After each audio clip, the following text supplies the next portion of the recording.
Hello and thank you for joining us on ERi-TV. This is English News Broadcast live from the headquarters in Asmara at exactly 10:30 p.m. Today is Sunday, 14th of January 2024. The following are the top stories for this evening.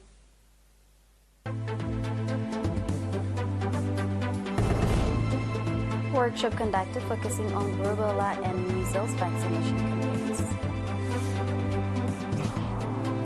Extensive soil and water conservation activity. Thousands killed in Colombia, landslide including children. Volcano erupts in Iceland, posing risk to fishing town.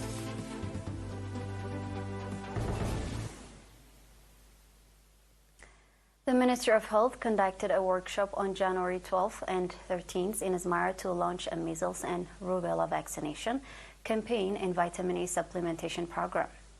The main objective of the vaccine that is scheduled to be given to children aged 9 to 59 months from April 10th to 14th is to introduce a new approach to move measles and rubella from control to the eradication stage and prevent the control cross-border infections.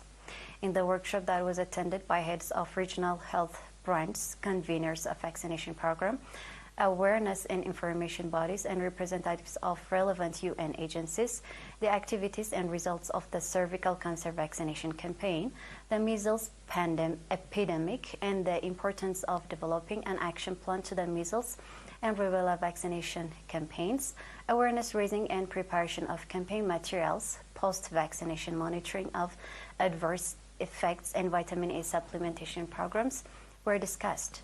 Representatives of vaccination program in the region explained the overall objectives, expansion of health facilities, plans for the national vaccination and vitamin A supplementation programs, supplies, facilities, and budgets required for the campaign and potential challenges. They gave suggestions and recommendations to ensure that facilities are delivered in a timely manner and awareness activities are intensified.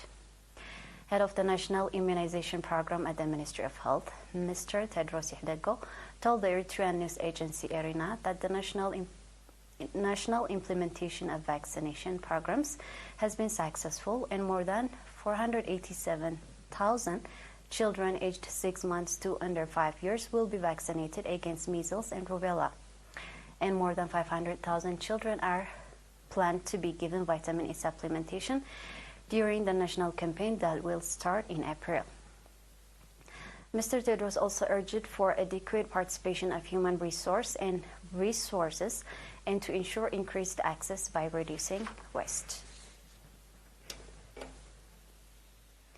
Residents of Dongolo administrative areas and Afeh subzone are conducting an extensive soil and water conservation campaign.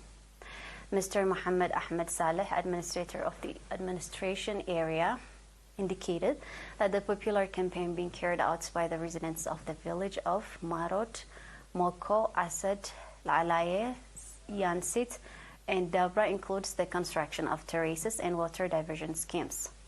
Noting that the residents of the administrative area have developed the importance of soil and water conservation in boosting their agricultural production, Mr. Tasfahune Baragaber, member of the Agricultural Office in Afeh subzone, said that the popular campaign has been conducted regularly since last year. Noting that they have been the results of soil and water popular campaign conducted last year is boosting their agricultural production, the residents expressed resolved to sustainably conduct the popular campaign. Dongola administrative area is located 23 kilometers southeast of Afeh town. Toilet usage in the central region has increased to 88% over the past 15 years thanks to extensive campaign aimed at preventing diseases related to poor environmental sanitation. This is according to recent reports. Mr. Netzera Abdebesai, a public health specialist in the central region, said in an interview with the Eritrean news agency that the notable increase is a result of community-led joint sanitation programs initiated in the Berrikh subzone in 2008.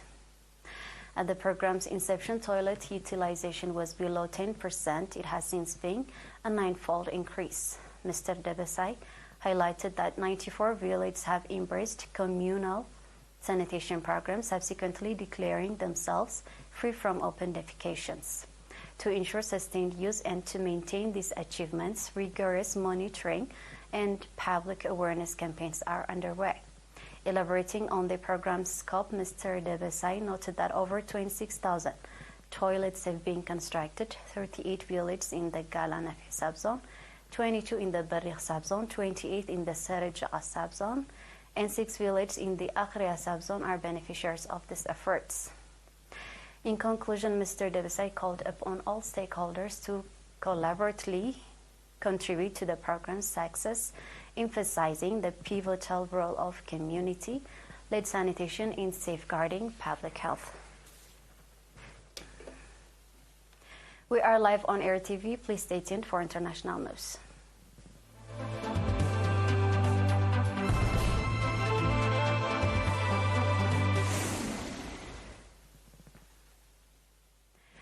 At least 33 people have been killed in a landslide brought on by heavy rains in northwest Colombia, officials have said. I deeply regret the death of 33 people in this tragedy, mostly children, according to preliminary reports from the territory, Vice President Francia Marquez wrote on the social media platform X yesterday. At this time, search and rescue actions continue for the people who remain trapped, she said. The mudslide, which happened on Friday afternoon, covered a roadway that connects the cities of Quibdó and Medellín in the Pacific province of Chocó, authorities said. Dozens were also injured on a busy highway, and some people were missing after mud engulfed several cars on the road. A specialized rescue group from the Colombian police rescued survivors and retrieved bodies yesterday. Authorities in Medellín said that as of early yesterday, 17 bodies have been transported. That forensic examiners had identified 3 of them, the AFP news agency reported. With several roads closure, rescue crews and firefighters struggled to reach the hardest hit area. Since last night, police have been working hand in hand with the emergency and relief organization on the Quibdó and Medellín road, according to reports.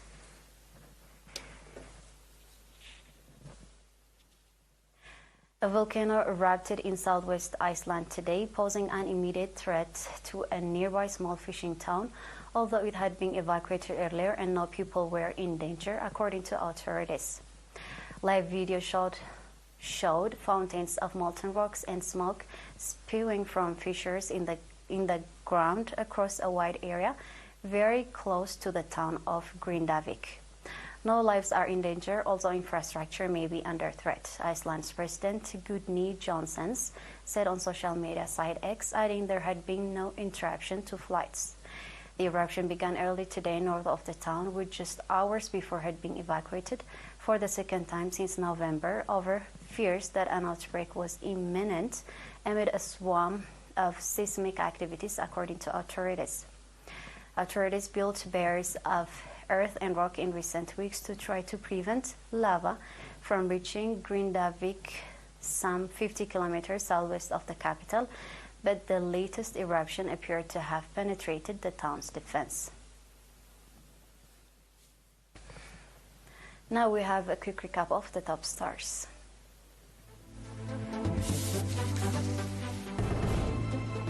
Workshop conducted focusing on rubella and measles vaccination campaigns. Extensive soil and water conservation activities. Dozens killed in Colombia landslide, including children.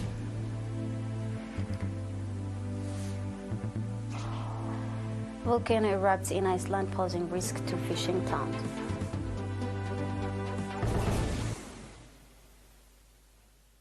That wraps up our news broadcast for this evening. Thank you for watching. Have a good night.